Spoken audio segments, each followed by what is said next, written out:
In this video, I'll tell you why I went from this watch to this watch.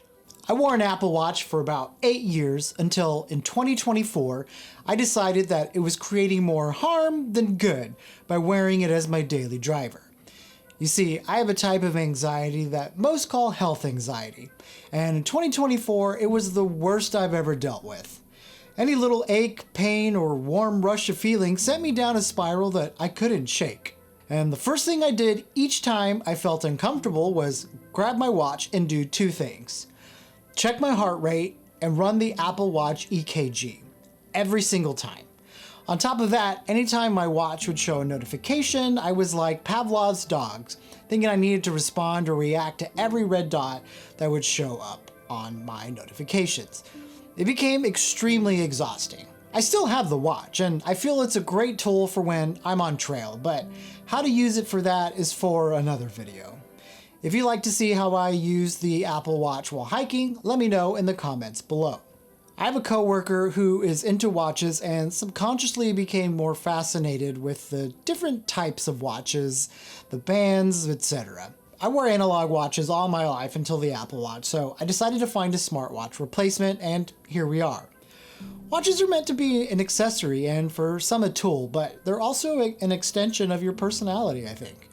So everyone's watch journey will be unique. The state of my collection for 2025 consists of a few familiar favorites, some special memories, and some fun designs. These are all going to be in the sub $500 range on average, but to me, they hold much more value than that in any regard. And I'm not going to get too much into the weeds about the specs on these watches. I'm just a casual watch collector, so if you do want some great watch content, I recommend checking out someone like Teddy Baldassari. He has a great video and website. When I decided to grab the first watch of this collection, I spent a few weeks watching videos and looking up best of lists. I wanted to grab something that was a good design and a good value. After researching styles and settling on a price range, I opted for the Citizen Promaster Diver, model BN015109L. What drew me to this diver was Citizen's EcoDrive technology.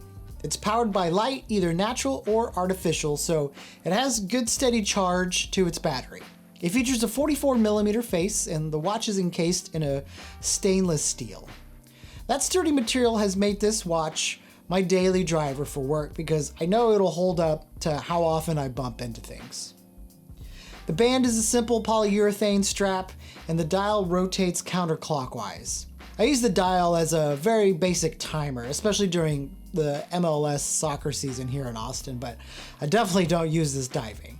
But if I ever took up that hobby, I'm happy to know it will perform well. So that'll be my first re-entry into my modern collection. And the next one is my first hand-me-down, so to speak. My dad is a huge Apple Watch fan, and when I visited him last year and told him about my new obsession, he got up from the couch, went to his bedroom closet, and brought me this watch. This is the Luminox 8400 Black Ops Steel Series. This is my go-to when I'm wearing black, which isn't often, but it is the perfect item to complement that vibe. The watch is heavy duty and probably overkill for just my needs of telling time, but it keeps great time and is built like a tank. I received it with a dead battery and a little dirty, thanks Dad, but once I put in a fresh one and cleaned it up, this watch has been one of my favorites for sure. The band that was on it previously didn't quite fit my wrist, and somehow the original one literally crumbled in its packaging. It was like it melted. So I just went ahead and got a new one from Barton Bands for a replacement.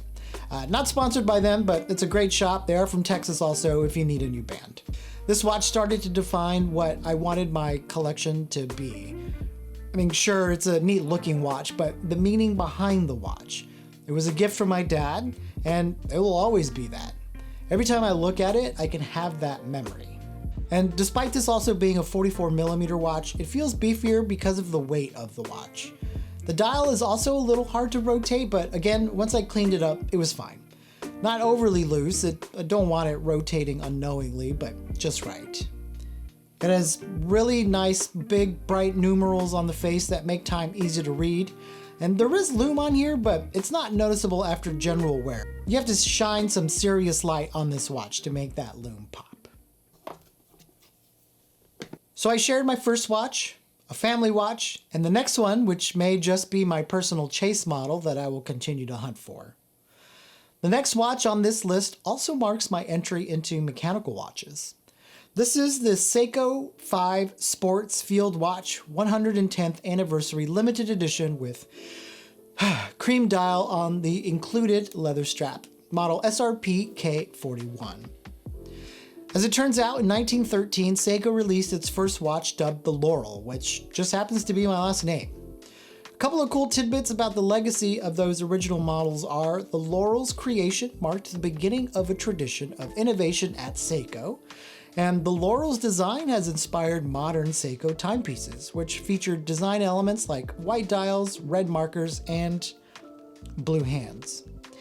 In 2023, they released this model along with multiple reissues to celebrate this heritage.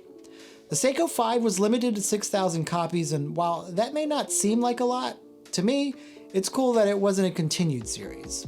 This is my smallest watch face at 38 millimeters, but with my smaller wrists, the proportions work just fine. The dials really pop. I love that vanilla ice cream hue of that cream dial, and that makes the red numerals and blue hands really pop out on that background. This design leans into the field and aviator heritage, so the Arabic numerals are large, while the 24-hour numerals in red are featured just under that. You also have a day and date at the 3 o'clock. I don't wear any of these watches in water, but this one is suitable for up to 100 meters or 33 feet, so not a ton. This mechanical watch will kick back on with movement. It's turning back on as I'm talking, but you can also wind it to give it some additional power. I switched this Seiko to the leather strap that came with it because of the next watch. This watch is my anniversary watch. My wife and I celebrated a significant wedding anniversary last year, and she gifted me this amazing piece that is now my dressy watch. It's the Seiko Presage Cocktail Time, model SRPB 41. This watch features a stainless steel case and a bracelet with beautiful blue color that has this pressed pattern. You can see it shimmer in the light when you move it around. Really nice. This watch, like my other Seiko model, features an automatic and hand winding options to charge it back up. The 41 in the style refers to the 41 hours of power reserve when it's fully wound, but because of the frequency I wear this watch, I usually have to charge it up every time I grab it. The face of this watch swaps the numerals for the press pattern, but the longer I've worn these watches, the easier it is to tell time on them. Actually, that reminds me, the Citizen I featured earlier doesn't have the typical numerals on the face either, so there you go. I didn't even notice it. This watch brings a smile to my face anytime I wear it because of what it represents. It's a great watch, but it also signifies that milestone in my life. It's a little dressier than I like to wear to work, but if I'm feeling snappy at work, got my shirt tucked in, or if we go out on a date night, this is my go-to. And finally, my fun watch. This is a classic brand that most of y'all are going to be familiar with. This is the Casio World Time Digital Watch, model AE 1200 WHD 1A. You can usually find this watch for under $50, and I don't know what I can say that hasn't been said by a ton of other fans of this watch, except it does exactly what you need a tool like this to do. It features multiple time zone functionality, and that makes this a fun little travel watch. I used that when I went to the East Coast for work, so I just changed my time zone instead of fiddling around with resetting the watch. It has a little light, it has a stopwatch, and its silver case and band make this a little dressier than an all black version, so one of my favorites, especially at that price point. So that's my watch collection so far going into 2025. I like where it's at right now, but of course I have my sights set on some other classic designs, including some vintage Laurel models.